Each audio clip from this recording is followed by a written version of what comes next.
ആശുപത്രി മാലിന്യങ്ങൾ തള്ളിയ സംഭവത്തിൽ കരാർ കമ്പനിയെ സംസ്ഥാന ശുചിത്വ മിഷൻ കരിമ്പട്ടികയിൽപ്പെടുത്തി. അജൈവ മാലിന്യങ്ങൾ നീക്കം ചെയ്യുന്നതിന് സർക്കാർ കരാർ നൽകിയിരുന്ന സണേജ് എക്കോ സിസ്റ്റംസ് എന്ന കമ്പനിയെയാണ് കരിമ്പട്ടികയിൽപ്പെടുത്തിയത്. 3 വർഷത്തേക്കാണ് നടപടി. മാലിന്യം നീക്കം ചെയ്യാൻ ചെലവായ തുക ഇവരിൽ നിന്ന് ഈടാക്കാനും തീരുമാനമുണ്ടായി. വിവരങ്ങളുമായി വി അരുൺ നമുക്കൊപ്പം ചേരുകയാണ്. അരുൺ, ന്യൂസ് 18 വാർത്ത കൃത്യമായി ഫലം കാണുന്നു എന്നുള്ളതാണ്. ആദ്യഘട്ടത്തിൽ ആ മാലിന്യങ്ങൾ അവിടെ നിന്ന് നീക്കം ചെയ്യാനുള്ള നടപടി ഉണ്ടായി. ഇപ്പോൾ ആ മാലിന്യം തള്ളിയ കമ്പനിക്കെതിരെ നടപടി വന്നിരിക്കുന്നു. വിശദാംശങ്ങൾ. നടപടി തുടരുകയാണ്. സർക്കാർ വളരെ ഗൗരവമുള്ള നടപടികളിലേക്ക് കടക്കുകയാണ്. നേരത്തെ തന്നെ ഈ കമ്പനിക്ക് നഗരസഭയും അതുപോലെ ശുചിത്വ മിഷനും ഒക്കെ നോട്ടീസ് നൽകിയിരുന്നു. ഈ സണ്ണേജ് എക്കോസിസ്റ്റംസ് പ്രൈവറ്റ് ലിമിറ്റഡ് എന്ന കമ്പനി സംസ്ഥാനത്ത് അജൈവ മാലിന്യങ്ങൾ കൈകാര്യം ചെയ്യുന്നതിന് വേണ്ടി ചില ഏജൻസികളെ സർക്കാർ ചുമതലപ്പെടുത്തിയിട്ടുണ്ട്. അത്തരത്തിൽ തിരുവനന്തപുരം ജില്ലയിൽ മാലിന്യങ്ങൾ കൈകാര്യം ചെയ്യുന്നതിന് വേണ്ടി ചുമതലപ്പെടുത്തിയ കമ്പനിയാണ് ഈ സണ്ണേജ് എക്കോസിസ്റ്റംസ് പ്രൈവറ്റ് ലിമിറ്റഡ്. എന്നാൽ കേരളത്തിൽ നിന്നുള്ള ആശുപത്രികളിലെ ബയോമെഡിക്കൽ മാലിന്യം തമിഴ്നാട് സംസ്ഥാനത്തെ നെല്ലായിൽ തള്ളിയതായ വാർത്തകൾ ന്യൂസിൽ പുറത്തുവിട്ട വാർത്ത ശ്രദ്ധയിൽപ്പെട്ടതിനെ തുടർന്നാണ് ഇക്കാര്യത്തിൽ സർക്കാർ അന്വേഷണം തുടങ്ങിയത്.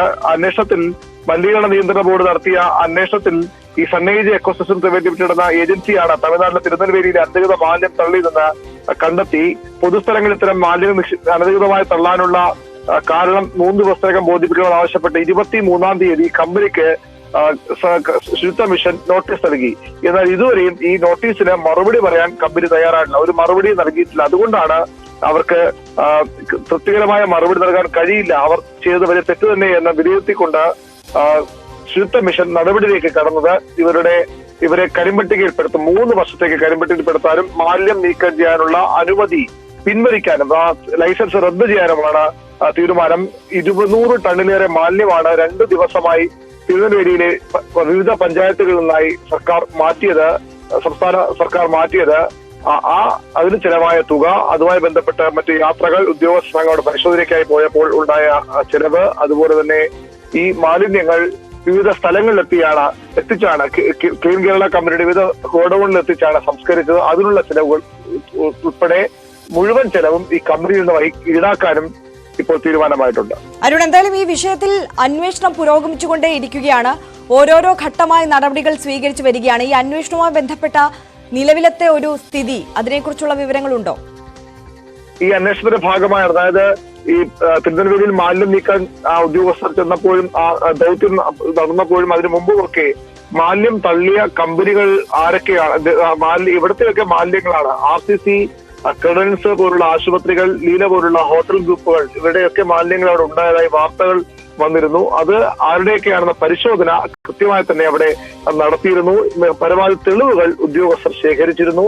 അതിന്റെ അടിസ്ഥാനത്തിലുള്ള അന്വേഷണം പുരോഗമിക്കുകയാണ്. ഈ മാലിന്യം കൊണ്ടുകളഞ്ഞ ഏജൻസിക്കെതിരെ മാത്രമല്ല, ആരൊക്കെയാണോ മാലിന്യങ്ങൾ ഇവരെ ഏൽപ്പിച്ചത്, അജൈവ ബയോമെഡിക്കൽ മാലിന്യങ്ങൾ ശേഖരിക്കാൻ IMAയ്ക്കാണ് ചുമതല. IMAയുടെ ഏജൻസിയാണ് അത്തരം കാര്യങ്ങൾ ചെയ്യുന്നത്. അതിനപ്പുറത്തേക്ക് മറ്റു അജൈവ മാലിന്യങ്ങൾ ശേഖരിക്കാൻ അനുമതിയുള്ള കമ്പനികൾക്ക് കമ്പനിയുടെ പക്കൽ എങ്ങനെയാണ് ഈ ആശുപത്രികളിലെ മാലിന്യങ്ങൾ എത്തിയത്? ഇതാണ് പ്രധാനമായും അന്വേഷിക്കുന്നത്.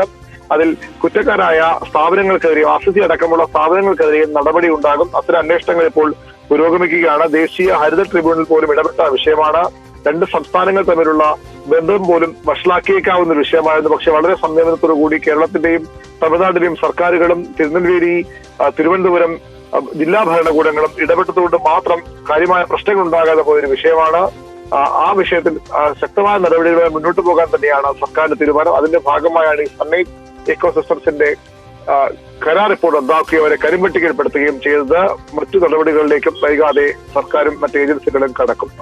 തീർച്ചയായും വി അരുണാണ് വിവരങ്ങൾ നൽകിയത്. തിരുനെൽവേലിയിൽ ആശുപത്രി മാലിന്യങ്ങൾ തള്ളിയ സംഭവത്തിൽ കരാർ കമ്പനിക്കെതിരെ നടപടി ഉണ്ടായിരിക്കുന്നു.